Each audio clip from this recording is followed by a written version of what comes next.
I'm back with another triggering topic. Now, today's topic is Brian McKnight, a true narcissist. Now, that's a word that I seldom use because now I feel like it's just a trendy word to use just to call everybody when you don't like something that someone does. Now, I'm not saying that people don't use the word narcissist correctly, but I think sometimes that they don't. And so just because of that, I just don't really normally use it. But honestly, I have got to use this word for Brian McKnight because from what I see, I honestly believe that he is as narcissistic as a narcissist can possibly get. Now, here are the 5 main habits of a narcissist. Just for some context here. The 5 main habits of a narcissist include a grandiose sense of self-importance, a constant need for excessive admiration, a sense of entitlement, a lack of empathy, and interpersonally exploitative behavior. These individuals often believe that they are special, are preoccupied with fantasies of success, and may be arrogant, envious of others, or believe others are envious of them.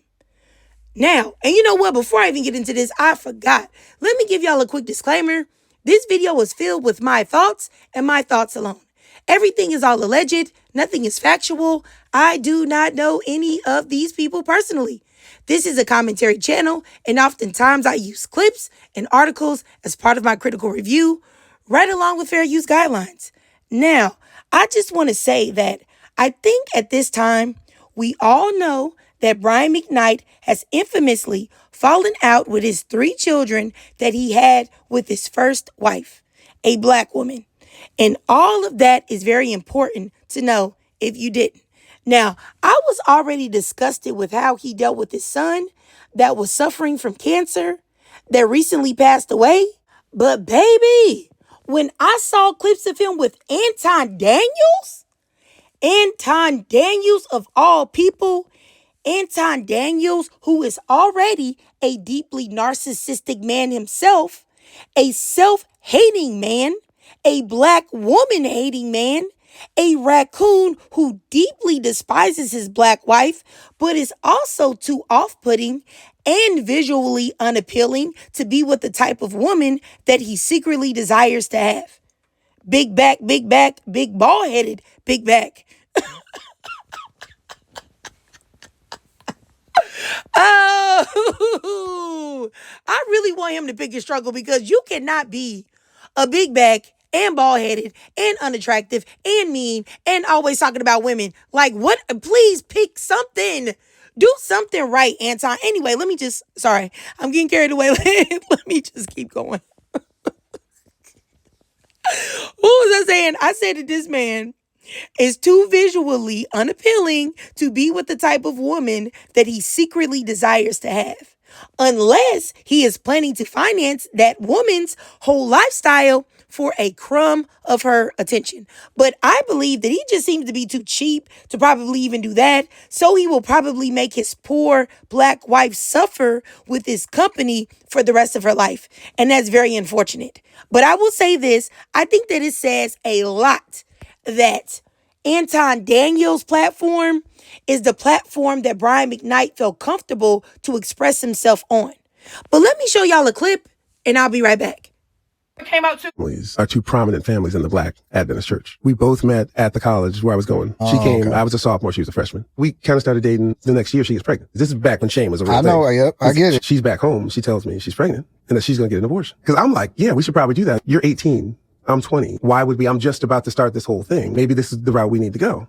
And she agrees. I'm like, oh, dodged a bullet. I'm going out to sign my deal in California. When I leave there and get back to Huntsville, that's when she called me and said, actually, I didn't have the abortion. So now I'm like, I got to tell my mom. My mother, who played the piano and was singing in the choir every week. You know, in the Seventh-day Adventist church, if your kid has a baby out of wedlock, you no longer can hold any church office. You can't sing up in front. You can't do it. You are held responsible for whatever the kids do. I honored my mother. And I tried to do the right thing with a woman that I hadn't even known a year yet.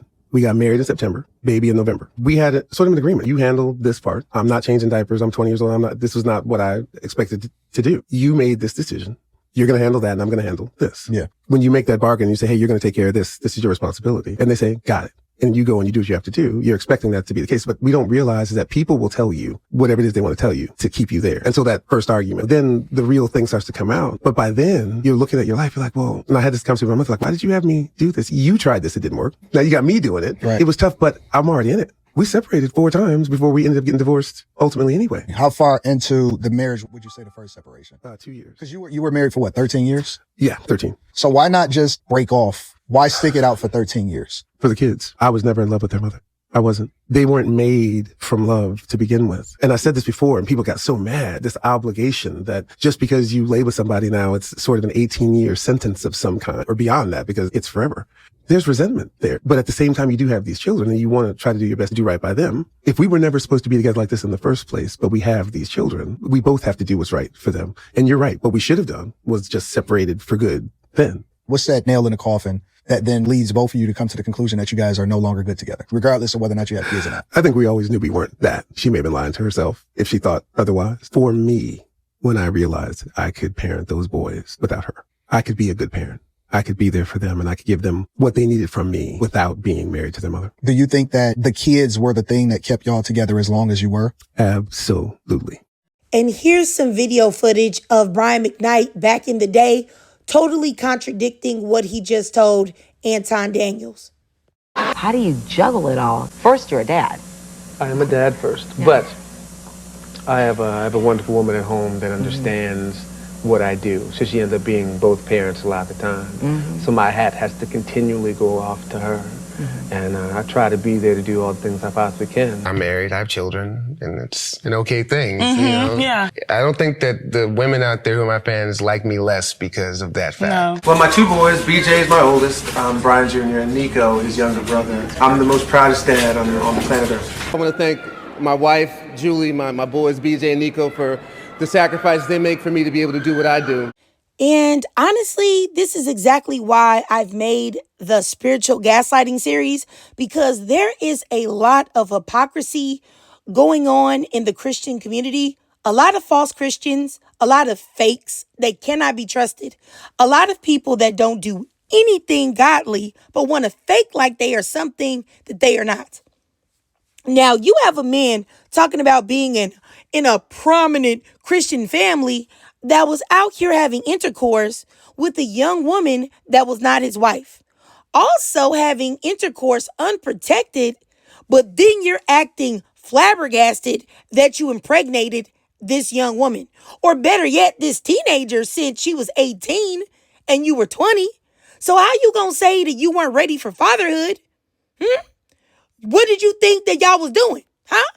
And if you weren't ready for fatherhood, then maybe you shouldn't have been out here raw dogging, Mr. McKnight. And then my thing is that if you're talking about you're not ready at 20, you think she's ready at 18? Huh? And then my thing is that if you're talking about you guys were these prominent Christians and then why are you acting like you're surprised that this teenage girl wasn't comfortable with getting an abortion? You should have known that she was probably going to backtrack on it. But him talking about like not changing diapers and he wasn't going to do that, he wasn't ready, as if this girl impregnated herself, or as if this girl doesn't have to carry that child and do a lot on her own. Or as if this is like the movie Fallen, where you just touch someone and now they become possessed and become impregnated. That's wild. And the fact that you could impregnate a teenage girl, alter her life path, and potentially have kept her from someone who would have actually loved her and cherished her, the fact that you could do that, marry her, which you didn't have to do, but then turn around and tell the world about how you did it and you never cared for her at all. And I don't really want to hear that BS about the church and about God and you did it so your mama wouldn't look bad and you did it because of religion and God and this, that, and the third. Because if you cared that much about the church and about God, you wouldn't have been having intercourse in the first place. So you mean to tell me you married this girl and then let's just say you accidentally impregnated her, which I don't even believe that, but let's just give them the benefit of the doubt that the first time she got pregnant, it was an accident. But then you go on to have two more children with this woman, right? And then you get your big bucket head up on this internet and say that you never loved her and your children were not created out of love and that they were 18-year sentences? My flabbers are gasted, honestly. Sir, you were the one ejaculating. That is something that is completely in your control. Those children exist because of you impregnating their mother. You did that with your free will. And what he said about being a good parent to them and realizing that's when he realized that he could do that and when he should leave or when he could leave, I don't believe that because he wasn't a good parent to them without her, according to his own children. He fell out with all three of them. And I believe this. I believe whatever purpose that she was serving for him became obsolete. He had no more use for her, and therefore she was irrelevant to him. But, to sit there and change your name so that you can make a new junior with a non-black woman and embarrass your fully black children, to film yourself uplifting your new Filipina's wife's children from a previous relationship while publicly embarrassing and dragging your fully black children is absolutely demonic. And I honestly believe that a man that can sit there on the internet and say that his children were not born out of love, because if they weren't born out of love, then what were they born out of? Hatred? Dislike? You know what I'm saying? Because if you're saying you never loved their mother, then what are you really saying? And why would you say something so destructive and damaging to your children and your ex-wife, especially when you know that your children and their mother are still grieving the loss of your son who passed away from cancer not barely 6 months ago? Like, what? This is crazy. Like, I don't even know if people really think about how truly evil and diabolical Brian McKnight is. Like, he's a monster, like, honestly. And I really believe that he is one of the scariest examples of a narcissist that I have ever witnessed. He is absolutely frightening, in my opinion. He is a literal demon, a psychopath, a man without a conscience, a man that cares about one person in this world and one person only, and that is himself. Okay? Now, I will say that he may feign or fake affection towards others if they serve a purpose for him, if he's getting something out of them in some way, shape, or form or fashion. Wow. And in my opinion, I think he's using his new wife, and I think he's using her and his child with her in order to attempt to make himself look like less of a scumbag, and also to spite his children that he has with his black ex-wife, and also to spite his ex-wife.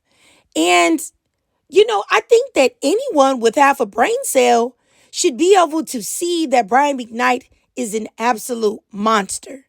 Now, I just wanted to say this for those who believe in God, okay? If you don't believe in God, just skip this part. But this is for those who believe in God and who may be a Christian. I believe in God and I am a Christian myself. But there are a plethora of fake Christians that have us out here looking crazy because of their hypocrisy and their evil deeds. But it is supposed to be like this. It really isn't supposed to look just like this. They're actually supposed to be the majority. The fakes, the phonies, the ones that say one thing and do another. Please know that. And do not allow these demonic, devilish human beings to stumble you. But anyway, Brian McKnight, I honestly believe that he will become a prisoner in a jail of his very own making in the future. Because a man with character as bad as his is will never, ever, ever be truly happy in this world. Now, it may not happen today, it may not happen tomorrow, but karma will eventually knock at this man's door. The way he has treated his first wife, Julie, and their children will not go unanswered. But I digress. If you watched this whole video and you truly enjoyed it, then please do me a favor and drop a 2 down below in the comments. And you already know why, because what? Brian McKnight is boo boo. And if you can't donate to my Cash App above to help support the channel, that's no problem at all. Just do your girl a free favor. Follow me on TikTok. I do live stream there exclusively. So if you want to talk to me, have a chat with me in real time, that's the place to go. And also, follow your girl on YouTube. Subscribe, and you know what? Hype, hype, hype, hype. Hype your girl up, because you guys have been hyping my videos up. Thank you so much. And that has really been helping my channel. So if you guys want to help me to continue to make content, make videos, please just do me that small favor. Hit the like button, subscribe, and hype, hype, hype your girl up.